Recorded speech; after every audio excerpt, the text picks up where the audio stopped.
Halo para penikmat fantasi. Oke, kali ini saya akan membahas mengenai manhwa yang baru saja selesai aneh baca ya. Manhwa Against the Gods.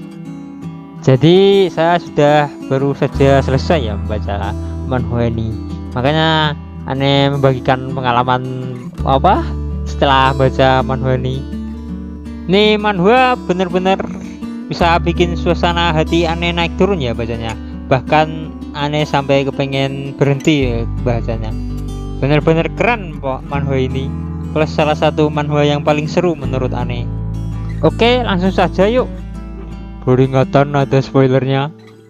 Seperti namanya Against the Gods atau melawan dewa.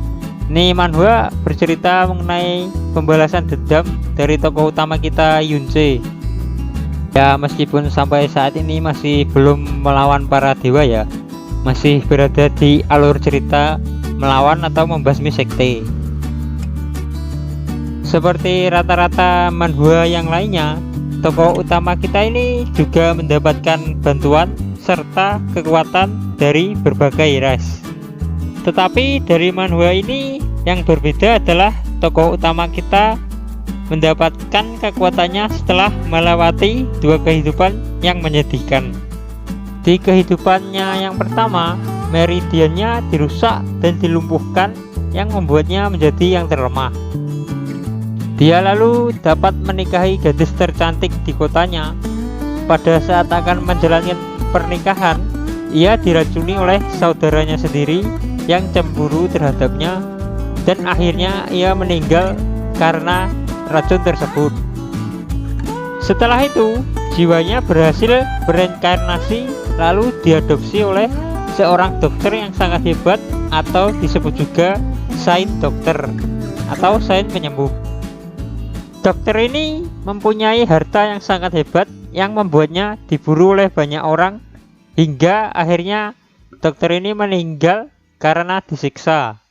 Mengetahui hal tersebut, Yunce atau tokoh utama kita menjadi sangat marah sehingga ia meracuni semua makhluk hidup dalam radius ribuan mil. Dia dikejar oleh banyak orang akibat perbuatannya, tetapi dia tidak menyerah untuk menjaga harta peninggalan dokter tersebut, dan pada saat dia terkepung di jurang awan tanpa akhir, dia lalu menelan harta tersebut dan terjun ke dalam jurang agar tidak ada yang bisa mengambilnya. Kemudian harta karun ilahi cermin reinkarnasi membawanya kembali ke kehidupan pertamanya dan bangun setelah teracuni pada saat hari pernikahannya.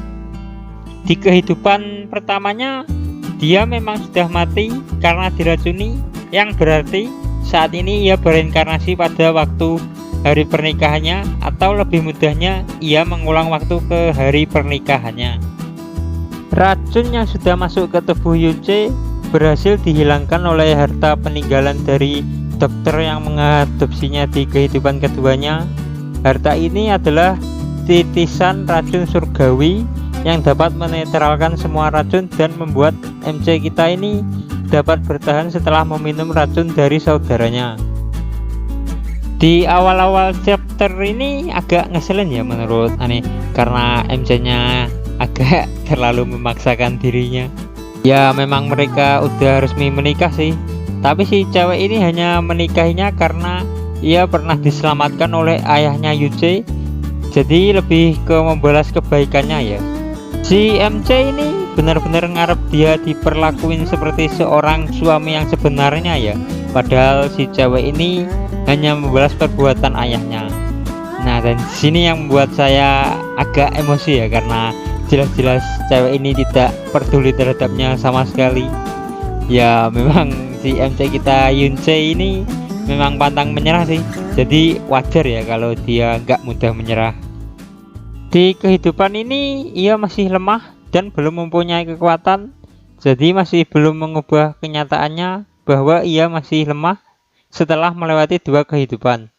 Tetapi yang membedakannya, di kehidupan ini ia memiliki ingatan dari kehidupan keduanya, yaitu saint dokter penyembuh, dan memiliki harta ilahi titisan racun surgawi.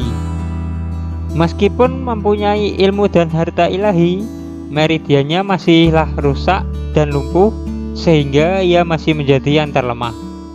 Pada saat malam hari di hari pernikahannya, ia keluar dan bertemu dengan Loli berambut merah yang merupakan seorang putri dari alam yang tidak diketahui. Putri ini adalah orang yang memberikan kekuatan. Setelah bertemu putri ini, kehidupan Yunce benar-benar berubah dan ia mendapatkan kekuatan yang sangat dahsyat. Di chapter seterusnya ini benar-benar seru ya. Ada juga adegan yang sedih dan mengharukan, seperti saat ia pergi meninggalkan bibi kecilnya dan kakek angkatnya, dan juga pada saat ia bertemu kakek kandungnya. Nah, setelah bertemu kakeknya ini, chapter-chapter selanjutnya benar-benar bikin aneh emosi ya. Soalnya setelah dia kembali, dia kagak nyari keberadaan peri kecil Chu Yue-chan, yang dimana si Chu Yue-chan ini sedang mengandung anaknya, dan dikarenakan itu dia diusir dari istana Frozen Cloud Immortal. Ya memang sih awalnya Yunce nggak tahu kalau Frozen Cloud Arts itu bakal pindah ke anaknya. Makanya semua murid atau elder di istana Frozen Cloud Immortal tidak ada yang boleh mengandung. Soalnya setelah melahirkan, Frozen Cloud Arts akan diturunkan ke anaknya. Si Yunce ini masih belum tahu ya info tersebut. Makanya ia mengira kalau si peri kecil Chu Yue-chan akan aman, dikarenakan peri kecil ini telah berada di ranah Emperor Mistik dan kekuatannya juga sangat besar. Makanya ia tidak mencarinya langsung. Bayangkan, seorang wanita sendirian tidak mempunyai kekuatan setelah melahirkan, tidak diketahui keberadaannya dan keadaannya. Bukankah ini benar-benar mengerikan? Di chapter setelah ia mengetahui informasi mengenai Chu Yue-chan ini, aneh benar-benar nahan emosi ya pas baca manhwanya, dan berharap buat si MC-nya nyari Chu Yue-chan ya. Bener-bener gak tega nih ya. Semoga mereka cepat bertemu ya. Semoga engkau baik-baik saja ya peri kecil Chu Yue-chan, dan cepat bertemu dengan Yunce ya. Semoga setelah arc turnamen di sekte Phoenix ini, cerita selanjutnya adalah nyari keberadaan Chu Yue-chan ya. Bener-bener bikin emosi ya, dan juga bener-bener seru ceritanya. Jadi tetap worth lah buat dibaca. Semoga engkau baik-baik saja ya peri kecil serta anaknya. Oke, untuk saat ini itu saja ya yang aneh bahas. Terima kasih sudah menonton. Jangan lupa like and share. Salam dari saya dan selamat menikmati fantasi.